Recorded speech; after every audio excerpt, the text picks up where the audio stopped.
Tonight, trouble in the skies forces a pilot to make an emergency landing on the highway. We had no options. It was either this or the buildings. Drivers on Highway 407 in Markham this morning getting quite the surprise when a plane makes an emergency landing right beside them. Plus, I've always been very public about my role with Rogers. I took it on out of an obligation, a moral obligation I felt to a friend. Mayor John Tory facing more questions today about his role in the boardroom turmoil playing out between family members at Rogers Communications, what he had to say about his role as advisor for the family's trust. And many of them have family members that have risked their lives to help Canadians, and it's time for us to help them. A Toronto professor making a special delivery tonight. Bags of clothes and toys for recently arrived Afghan refugees who now call our city home. Good evening, I'm Kelda Yoon. It was a stunning sight, no doubt, for drivers on the 407 this morning. A plane that minutes earlier had left Buttonville Airport suddenly experiencing engine trouble. The pilot declaring a mayday, then deciding to make an emergency landing on the highway. And it was all captured on video. Greg Ross reports. We started to experience an engine failure. It started sputtering.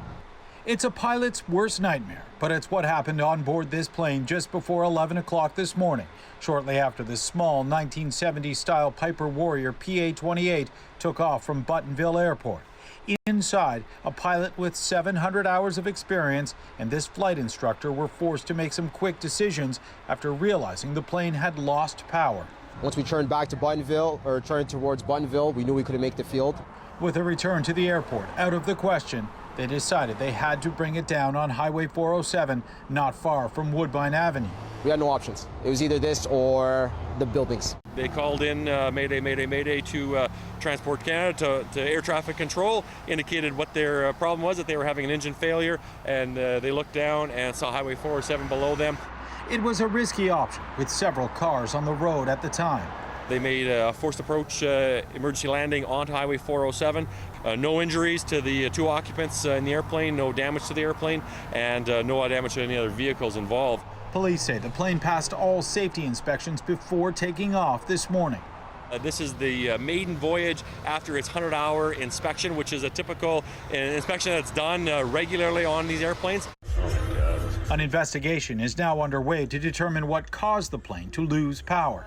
Greg Ross, CBC News, Toronto.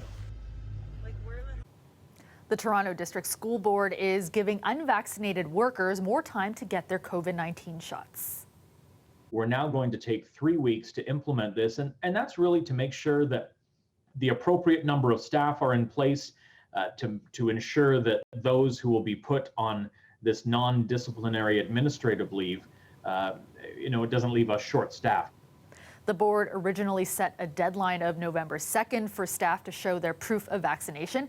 That's now been extended by 3 weeks. Those who have gotten one shot now have until November 21st to get fully vaccinated. If they don't comply, they will be put on unpaid leave. Meanwhile, staff who get their first shot by November 19th will have another month to get their second shot. All employees eligible to receive the vaccine must be fully immunized by December 19th. The TDSB says 85% of its staff have confirmed they are fully vaccinated. The board also says staff members who aren't vaccinated and have failed to complete bi-weekly COVID-19 tests will be placed on unpaid home assignments starting on Tuesday. Scheduled service will see a slight reduction from what is being delivered today. We'll be able to offset some of the workforce issues that we may face come November 21st.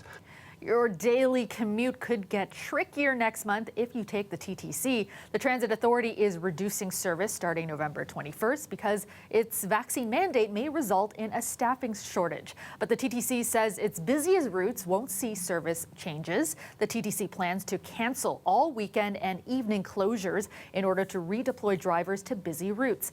Ridership on the TTC is at half of pre-pandemic levels.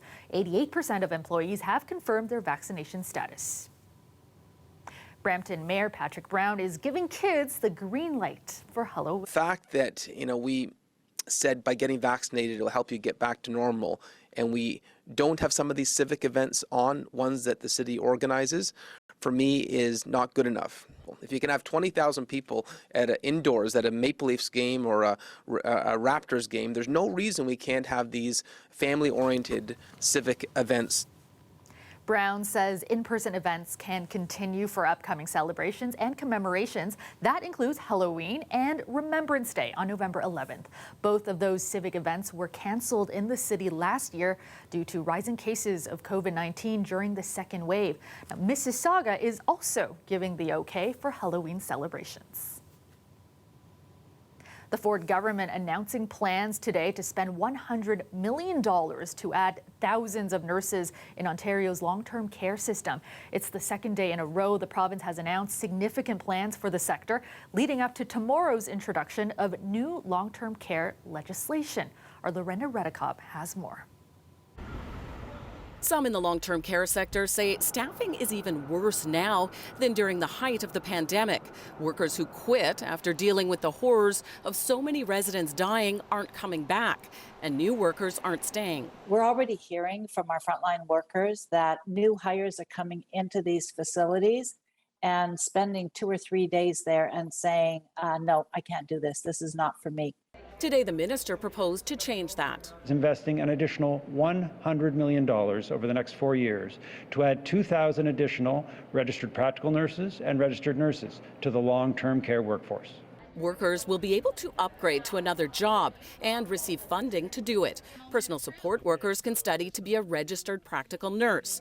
RPNs can become registered nurses. They have to commit to working in the sector for the same amount of time they receive tuition help, with support available for childcare and travel. This support will help address barriers people face when they want to further their education. And it's a win-win scenario. More staff for long-term care, more educational and career opportunities for staff in long-term care. Plus, there's help for foreign-trained nurses to study at a college here and get their credentials. The Ontario Long-Term Care Association welcomed the change, calling Health Human Resources a crisis. It represents 70% of homeowners. What I fear is that this plan is throwing more good money after bad. This union leader says the government needs to address the root of the problem, improving work conditions and wages permanently. Today, the opposition demanded penalties for owners of homes that don't follow the rules. What this government is doing is actually rewarding those bad actors with more contracts and public taxpayers' dollars. We are fixing long-term care. That does involve building new beds. That does involve putting more accountability in place. And it does involve a plan that's working. Tomorrow we'll learn more about the government's overall plan for long-term care. We've been receiving hints all week through the minister's announcements, and tomorrow he'll introduce new legislation for the long-term care sector. Lorena Redekop, CBC News, Toronto.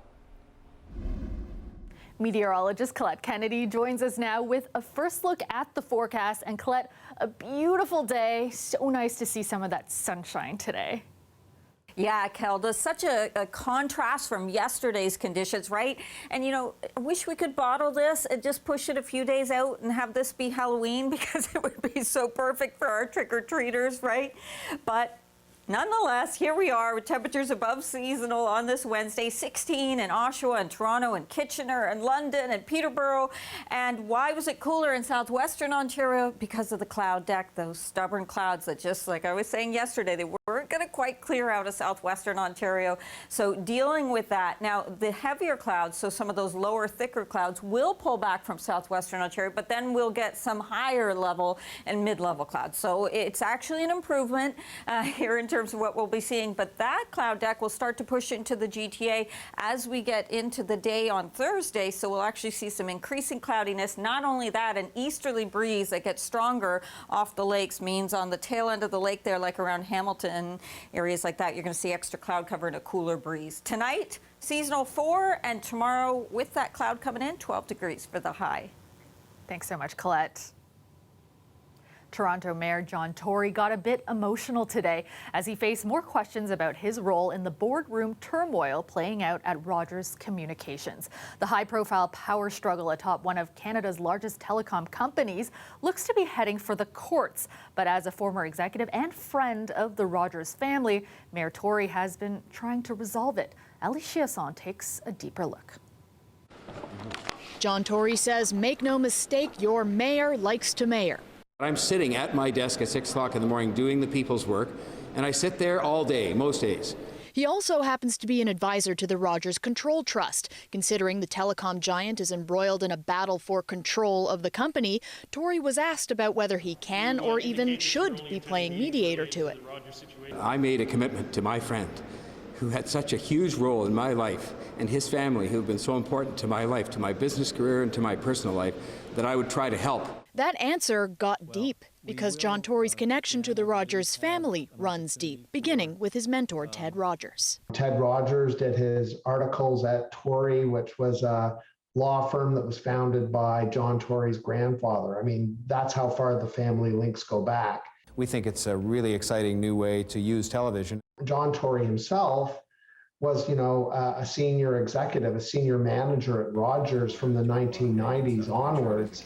And in fact, was at one point the president of the Rogers Cable Division. Since becoming mayor in 2014, he resigned from the board of directors and recuses himself from City Hall matters when conflicts come up.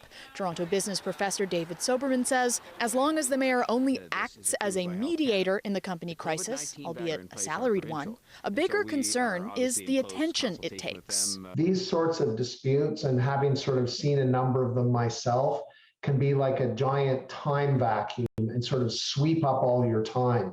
And he in particular needs to make sure that that doesn't happen to him. It's something Martha Rogers herself called the mayor out for on Twitter when he said he chimes in only in his spare time. Quote, actually, no, that's not the truth, John. We were there 9 to 10 hours outside of you leaving for 45 minutes to do a press conference. At today's press conference, he says he's not stepping away from the role. But I'm proud of the fact that I put these hours in on behalf of the people of the City of Toronto, and the fact that I may take a few hours of my time to do something else, whether it's in respect of an obligation I made to a friend, or whether I was out playing a sport, or spending time with my family, or going to see some art. I think that people will understand that I've done the job for them, I will continue to do the job for them, and I think most people understand that. Ali Chiasson, CBC News, Toronto. Tens of thousands of Afghans have fled to Canada since the Taliban took control of the country back in August.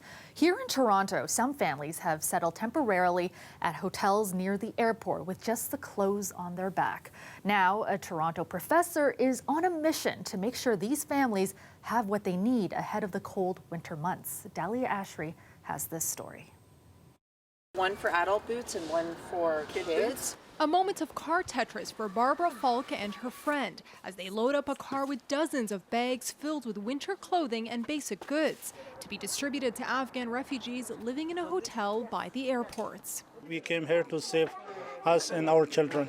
Ahmed El-Siddiqui, previously a head cook for the Canadian forces in Afghanistan, arrived here a few weeks ago. This evening, he joined dozens of other families who arrived with next to nothing. And with colder days faster approaching, Siddiqui and others are picking out a much warmer wardrobe for their families. We are so happy. We got some stuff for my kids and some for warming, like a coat and something like that. The mastermind behind tonight's effort is Barbara Falk. Snowsuits, boots in as many sizes as we could get. Tops and bottoms. She's a professor with the Canadian Forces and has been dropping off donations for over a week now. But the violence continues in Afghanistan. Thousands of Afghans who worked for Western forces, aid agencies, and media outlets remain under threat. Some, like the families living at this hotel, have made it out safely. Many of them have family members that have risked their lives to help Canadians, and it's time for us to help them. And after months of living in fear, tonight was a chance for the little ones to not only get a warmer wardrobe, but experience a sprinkle of joy and hope, which is why Falk partnered with a local toy company that dropped off over 100 toys. And as a Canadian company, it's really important for us to be able to support these efforts that are helping children who are just arriving in Canada transition to their new homes and feel a little comfort as they arrive. I got to play Santa Claus tonight. That was a lot of fun. Yeah, seeing kids just go after toys and feel their arms full and walk out of here has been really nice. Falk says she's hoping to see more donations come through in the weeks to come. Dahlia Ashry, CBC News, Toronto. Welcome back. A St. Jamestown community co-op program that provides meals and low-cost produce to families in need says it may soon have to shut down. That's because it's been unable to find a site to set up a shipping container to distribute food this winter. A community organizer says finding a site has become a top priority. I mean, the bottom line is my team, many of whom live here, we just won't be able to do this. We can't do this outside all winter. The Food Share program provides healthy food at reduced prices to low-income families living in high-rises in St. Jamestown. Local councillor Kristen Wong-Tam says the city will pay for the container and the retrofit, but with limited municipal land in the area, the co-op will have to find their own site. Other organizations, including Dixon Hall and Fred Victor, are also offering food to those who need it and are working towards getting a permanent community kitchen inside a Toronto community housing building. A petition to support a container for the St. Jamestown Co-op food program has gotten more than 10,000 signatures so far. A young Georgetown mother wants others to know about the importance of learning CPR. That's because it saved her life. She spent weeks in the ICU after suffering a cardiac arrest and collapsing in the street. As Talia Ricci explains, it was a stranger who happened to be driving by that helped save her. I left my house just up the street here. I made it to this corner and I stopped to speak to a neighbor for a couple minutes and I collapsed on the floor. Less than a month after delivering her baby girl, 27-year-old Anastasia Kaczmarek never would have imagined she would have a sudden cardiac arrest. So everybody that saw me that day said that I looked fine, that I was being myself. I actually have no memory of that day or a couple days before it. It happened in September. The new mother was headed out to meet her husband. What was that experience like for you? It's a surreal experience to see someone you love be in a state where they're unresponsive and lying on the ground and not being themselves. Shocked neighbors crowded around, trying to help. She was in serious distress, no pulse, not breathing. But there was one who happened to drive by and knew exactly what to do. So right away I administered CPR until EMS arrived. How did you know, or I guess like have the confidence to kind of take over the situation? I was in law enforcement for quite a while and received lots of training, lots of experience there. November is CPR month, when the Red Cross highlights the importance of getting this training. Experts say the number of cardiac arrests increased during the pandemic due to people delaying care. People are also more hesitant to step in and help. One researcher hopes that changes. It's super important that people know how to do chest compressions or CPR and also how to use an AED or an automated external defibrillator. So you may think that it may not happen to you, but it can really happen to anyone. So it's really important that everyone knows how to save a life. Giles connected with the family after. It was great to see the outcome. You know, she gets to go home to her children and her husband, and more importantly, the kids have mom. They thanked him, but it was the kind of gratitude that's still difficult to put into words. And when I think back, I think that was probably one of the reasons that I am here today. So to know that somebody who's a stranger to us would step in, stop and look and observe what's going around and have the courage to step in and actually start doing CPR. I mean, that's just, this is what saved her life. This is why it was so important. And I'm just forever grateful. I mean, no words or actions can ever express how grateful I am to what he did in that moment. They hope sharing their story inspires more people to learn CPR. Talia Ricci, CBC News, Toronto. You're looking again at a live shot of the Toronto skyline. Clear skies tonight after a gorgeous fall day, and it will be mostly clear through the overnight. Temperatures a bit milder as well, back up to the double digits. Currently, it is 12 degrees in the city. Let's go back to Colette now with a look at your extended forecast. And Colette, glad I spent some time outside today because, like you had said, looking like the best day of the week.